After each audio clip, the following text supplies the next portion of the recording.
안녕하세요. 오늘 저는 당신과 피할 수 없는 진리를 함께 나누고 싶습니다. 시간을 넘어서는 그날 모든 사람이 하나님 앞에 서게 되는 날입니다. 썸네일의 질문을 기억하실 것입니다. 마지막 심판의 날 당신은 어느 편에 서게 될까요? 그리고 제목은 말합니다. 마지막 날 하나님은 이렇게 판단하십니다. 이 말씀은 당신을 두렵게 하려는 것이 아닙니다. 당신의 영혼을 일깨우고 삶의 방향을 비추기 위한 것입니다. 우리가 어떻게 살아왔는지, 어떤 선택을 했는지, 누구에게 충성했는지가 영원을 결정합니다. 그날에는 모든 것이 드러납니다. 숨겨진 것도, 잊힌 것도, 아주 작은 선택까지도 빛 앞에 서게 됩니다. 저는 오늘 이 진리를 당신과 함께 걸어가고 싶습니다. 하나님이 어떤 기준으로 심판하시는지, 무엇을 기뻐하시는지, 그리고 당신이 어디에 서야 하는지를 차분하게 전하고 싶습니다. 계속 나아가기 전에 마음을 하나 나누고 싶습니다. 이 말씀이 당신에게 닿았다면 끝까지 함께해 주세요. 당신이 찾는 답은 오늘의 메시지 안에 있습니다. 그리고 가능하다면 이 말씀이 더 많은 이들에게 전해지도록 구독과 좋아요로 함께해 주시면 감사하겠습니다. 이제 저는 당신과 영혼을 향한 주제로 들어가고 싶습니다. 바로 영원한 심판입니다. 성경은 이것이 믿음의 기초라고 말합니다. 그날의 심판은 잠시 스치는 일이 아니라 영원히 이어지는 결정입니다. 구원에 대한 심판은 이 땅에서 결정됩니다. 믿을지, 말씀을 받아들일지, 아니면 거절할지, 죽음 이후에는 바뀌지 않습니다. 예수님은 말씀하셨습니다. 믿고 세례를 받는 사람은 구원을 얻습니다. 믿지 않는 사람은 정죄 아래 있습니다. 믿을 시간은 지금입니다. 하나님의 부르심을 들을 수 있는 지금입니다. 부자와 나사로의 이야기는 죽음 이후에는 기회가 없음을 보여줍니다. 하나님은 세상을 사랑하셔서 독생자를 주셨습니다. 믿는 사람마다 영생을 얻게 하려 하셨습니다. 그분은 먼저 자비로 오셨습니다. 하지만 그 말씀을 거절하면 이미 심판 아래에 있게 됩니다. 그래서 구원의 결정은 이 땅에서 이루어집니다. 믿는 사람은 생명 안에 있고 믿음을 버린 사람은 그 선택이 그대로 드러납니다. 예수님의 말씀은 마지막 날에 사람을 심판합니다. 마지막 날이 있고 악인의 부활이 있습니다. 그리고 거절된 말씀으로 심판을 받게 됩니다. 이 구분을 아는 것은 중요합니다. 마지막 심판은 이미 삶에서 결정된 것을 확인하고 각자의 행위에 따라 보상을 정합니다. 성경은 말합니다. 모든 행위가 심판을 받습니다. 숨겨진 것까지 하나님 앞에 드러납니다. 의인은 하늘에서, 악인은 지옥에서 각자의 행위에 따라 보상을 받습니다. 그리고 모든 사람은 하나님 앞에 자신의 삶을 설명해야 합니다. 그리스도 안에 있는 사람들은 첫째 부활 후 그리스도의 심판대에서 보상을 받습니다. 그러나 악인은 천년왕국 이후에 별도로 심판을 받습니다. 바울이 우리라고 말했을 때 그는 신자들을 말하고 있었지만 모든 사람이 심판에서 제외되는 것은 아닙니다. 바울은 고린도후서 5장 10절에서 구원받은 사람들이 서게 될 자리, 그리스도의 심판대를 말합니다. 그곳에서 신자들은 보상을 받습니다. 하지만 요한계시록에서는 다른 장면이 나타납니다. 큰 흰 보좌의 심판입니다. 그곳에는 구원받은 자가 없습니다. 악인이 천년 왕국 이후에 따로 부활하여 하나님이 정하신 때에 심판을 받습니다. 성경은 이 심판이 죽음 이후에 온다고 repeatedly 말합니다. 히브리서는 사람이 한 번 죽고 그 후에 심판이 온다고 선언합니다. 이것은 여러 번의 삶을 부정합니다. 사람은 한 번 태어나고 한 번 죽고 그 이후에 영원을 맞이합니다. 부활도 그 다음에 이루어집니다. 예수님은 사람이 말한 가벼운 말까지도 심판날에 설명하게 된다고 하셨습니다. 말로 의롭다 함을 얻고 말로 정죄를 받습니다. 삶 전체가 하나님 앞에서 의미를 가집니다. 또한 성경은 의인과 악인 모두가 자신의 행위대로 보상을 받는다고 말합니다. 고린도전서 3장에서 바울은 각 사람이 한 일에 따라 보상이 다르다고 말합니다. 한 사람은 심고 다른 사람은 물을 줍니다. 성장은 하나님이 주시지만 보상은 개인에게 주어집니다. 그리스도의 몸은 하나이지만 지체들은 서로 다른 역할을 합니다. 함께 일하지만 보상은 각자의 헌신에 따라 달라집니다. 바울은 자신이 기초를 놓았고 다른 사람들이 그 위에 세운다고 말합니다. 그래서 각 사람이 어떻게 세우는지 살펴야 한다고 합니다. 일했다는 사실만으로는 부족합니다. 최선을 다해 하나님께 드려야 합니다. 보상은 무엇을 했는가뿐 아니라 어떻게 했는가에 따라 달라집니다. 기초는 오직 예수님입니다. 그러나 그 위에 쌓는 재료는 다릅니다. 불이 각 사람의 일을 드러냅니다. 남는 일은 보상을 받고 사라지는 일은 보상을 잃습니다. 사람은 구원받지만 불을 지나온 사람처럼 됩니다. 이 심판은 구원을 결정하는 것이 아니라 구원받은 사람이 어떤 보상을 받는지 결정하는 자리입니다. 일이 남으면 보상이 있고 사라지면 없습니다. 성경은 이것을 손해라고 말합니다. 구원은 잃지 않지만 하나님이 다루시는 방식에는 차이가 생깁니다. 바울의 말씀을 보면 성령께서 우리의 삶과 섬김을 다시 바로잡으신다는 것을 알 수 있습니다. 우리는 행위로 구원받지 않지만 구원받았기에 선한 일을 하도록 부르심을 받았습니다. 그러나 많은 그리스도인은 이 진리를 잊어버렸습니다.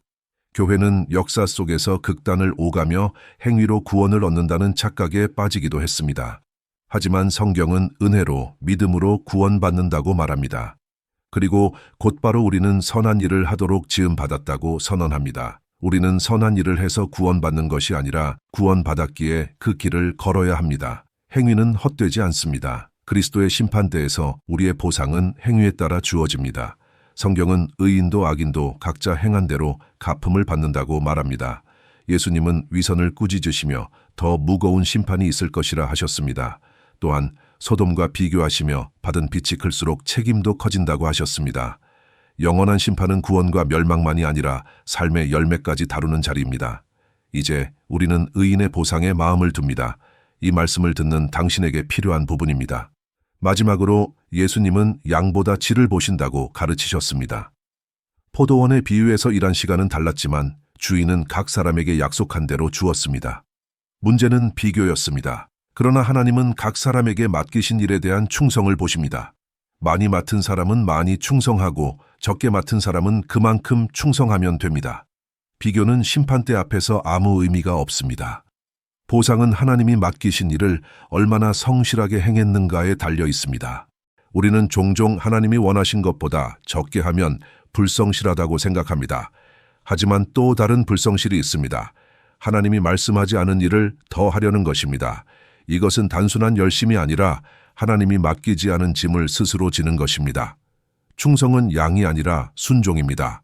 하나님이 맡기신 것만 정확하게 행하는 것입니다. 바울은 건물의 비유를 사용합니다. 기초는 변하지 않는 그리스도입니다. 그러나 그 위에 무엇을 세우는지는 각 사람마다 다릅니다.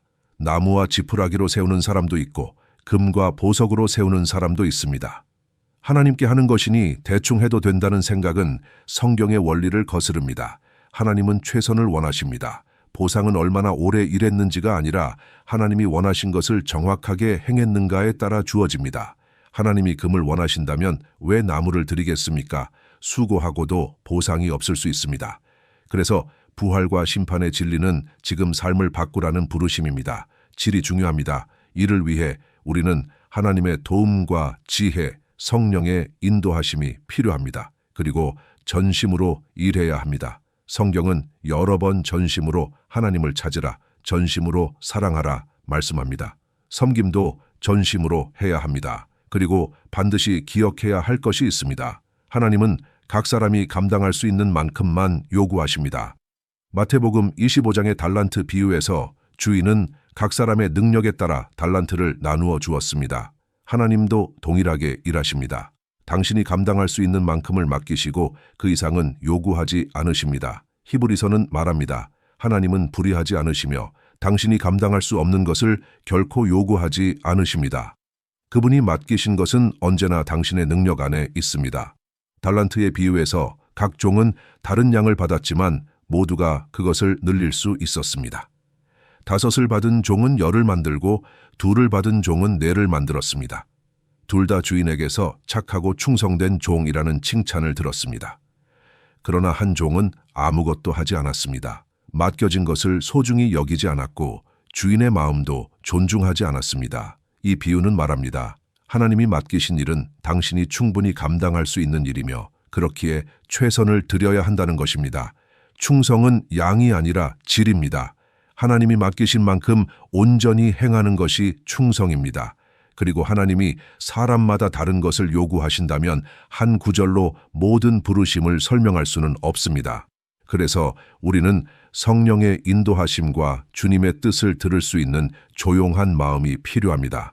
보상은 하나님이 맡기신 일에 얼마나 충성했는지에 따라 주어집니다.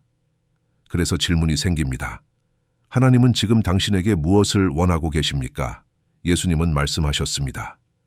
주인의 뜻을 알고도 준비하지 않은 종은 더 큰 벌을 받습니다.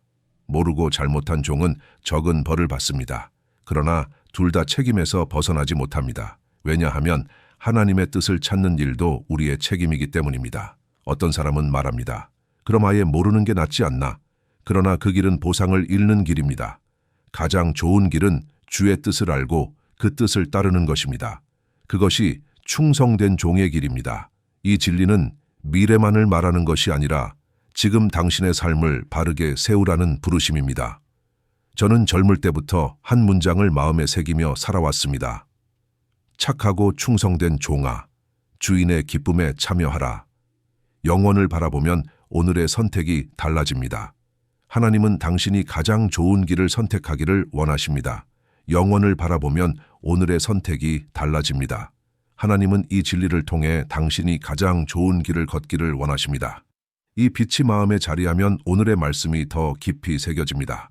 하나님은 무거운 삶으로 부르지 않으셨습니다. 그분은 충성의 길로 부르셨습니다. 그분이 보시고 아시고 보상하시는 길입니다. 우리는 행위로 구원받지 않지만 구원받은 사람은 선한 일을 위해 살아갑니다. 하나님이 보시는 것은 얼마나 했는지가 아니라 어떻게 행했는가입니다. 하나님이 맡기지 않은 짐은 당신이 질 필요가 없습니다. 그러나 맡기신 일은 전심으로 기쁨으로 해야 합니다. 작은 선택 하나도 영원 속에서 의미를 갖기 때문입니다. 하나님은 비교도 두려움도 원하지 않으십니다. 지금 순종의 길을 걷는 당신을 원하십니다. 하나님은 불의하지 않으십니다. 당신이 감당할 수 없는 것을 요구하지 않으십니다. 그분이 주신 은혜로 응답하기를 바라십니다. 언젠가 착하고 충성된 종아라는 그 음성을 소망하며 살 때 오늘의 선택은 달라집니다. 하나님이 보여주신 길을 붙들고 그분이 기대하시는 삶을 선택하며 마음을 다해 걸어가십시오. 그 충성이 당신의 삶을 아름답게 하고 영원까지 빛나기를 바랍니다. 이제 잠시 짧은 기도로 당신을 초대하고 싶습니다. 마음을 천천히 열기만 하십시오. 하나님은 진심으로 찾는 사람에게 가까이 오십니다. 주님, 지금 이 사람을 방문해 주십시오. 말씀을 통해 마음 깊은 곳을 만지시고 주님이 맡기신 길을 걷는 것이 참된 충성임을 알게 하십시오. 그리고 주님은 감당할 수 없는 것을 요구하지 않으신다는 사실을 부드럽게 깨닫게 하십시오. 주님, 이 사람이 주의 뜻을 분별하게 도우시고 성령의 음성을 듣는 마음, 순종할 용기와 전심을 부어주십시오. 비교도 두려움도 조급함도 없이 주님만 따라 걷게 하십시오. 예수님을 구주로 영접하고자 하는 마음이 있다면 그 헌신을 받아주십시오. 예수님, 저는 당신을 제 주님으로 모십니다. 제 삶을 새롭게 하십시오. 이미 주님을 믿는 사람이라면 지금 그 믿음을 새롭게 하게 하십시오. 더 충성되고 더 가까이 있는 사람으로 주께 서게 하십시오. 주님, 이 사람에게 평안과 분명함과 목적을 부어주십시오. 오늘의 말씀이 마음에 뿌리내려 삶의 방향을 새롭게 하게 하십시오. 그리고 전에 전한 것처럼 가능하다면 채널을 구독해 주십시오. 이 말씀이 더 많은 이들에게 전해지도록 당신의 참여가 큰 힘이 됩니다. 오늘 가장 깊이 마음을 울린 부분을 댓글로 들려주십시오. 곧 또 다른 은혜의 메시지로 다시 만나게 될 것입니다.